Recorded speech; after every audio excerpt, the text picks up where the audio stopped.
And here's a look at the latest power outages from CPS Energy. Right now, there are more than 370 active outages affecting more than 346,000 San Antonians.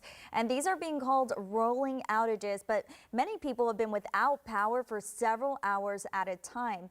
And many have shared their frustrations on social media as outages are expected to last at least through tonight. Erica Zuko joins us live with the latest on these outages. And Erica, how did CPS Energy respond?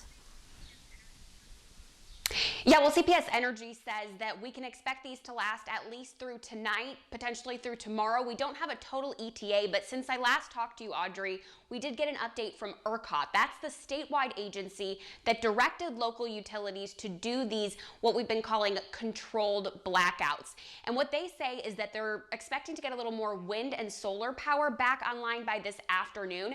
They say they still are going to need to do a large number of blackouts, but that they are, quote, optimistic that some people might be able to get their power back this afternoon. Still, that's not a lot of clarity for people here in San Antonio necessarily, because those blackouts that have happened so far have helped a little bit, but as of 11 p.m. last night, the grid was not anywhere close to where it needed to be, and CPS Energy was saying then that if that remained the case, they may need to institute more severe measures.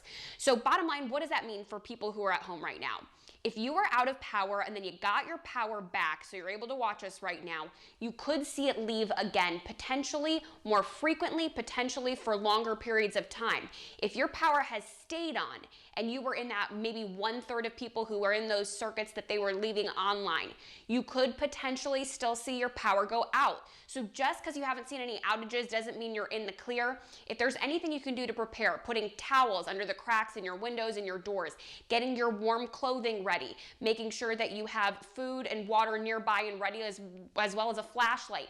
I know people can't really hit the road, so you kind of got to make do with what you have at home, but just have the expectation that these blackouts are still going to be going on for a while. We don't have an exact ETA for when they'll change. And Audrey, as you mentioned, they've been called rolling blackouts, but we aren't necessarily seeing them happening evenly distributed all across the city. Some people facing hours and hours without power, and we're hearing from tons of people who say that they need help. So this is going to be an ongoing issue.